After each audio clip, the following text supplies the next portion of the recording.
Na blaza, mambo vipi? Fresh blaza. Pole na kazi blaza. Shukrani kaka. Kwa majina unaitwa nani blaza? Kwa majina mimi ndo Justin Agostino Mtoi. Mimi naishi Buguruni.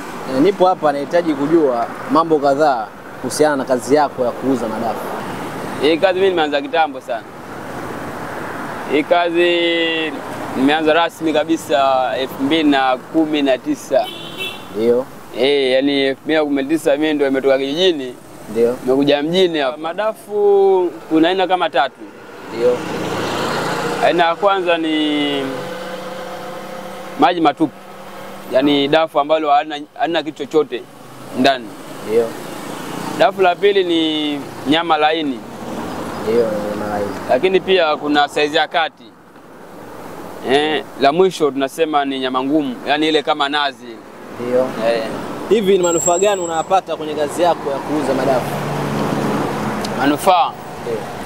Kupitia madafu mimi hapa nishanunua pikipiki na pikipiki yangu moja. Ndio. Nimempa mtu anaendesha, nimempa mkataba.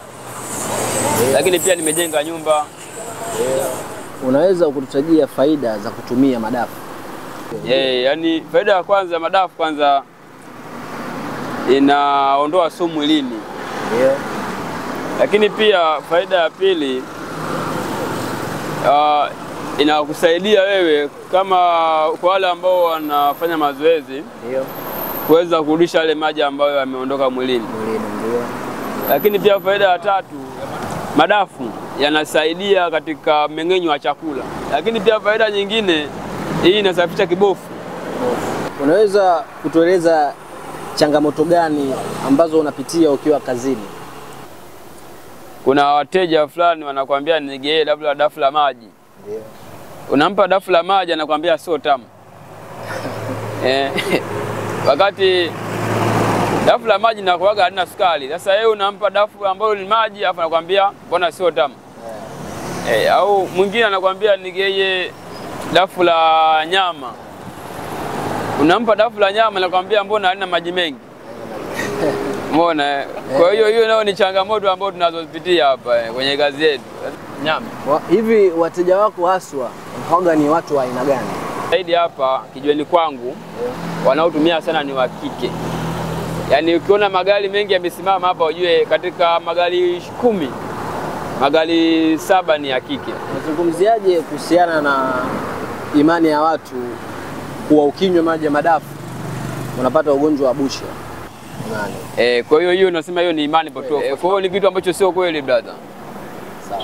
Yani hicho kitu sio kweli bro. Yani madafu na mabusha vitu tofauti. Unamshauri vipi kijana au mtu ambaye yupo tu mtaani, huenda labda anaogopa kufanya kazi ya kuuza madafu? Unamshauri vipi? Yani mtu ambaye yupo tu kama anajaribu kuanza lakini na sita.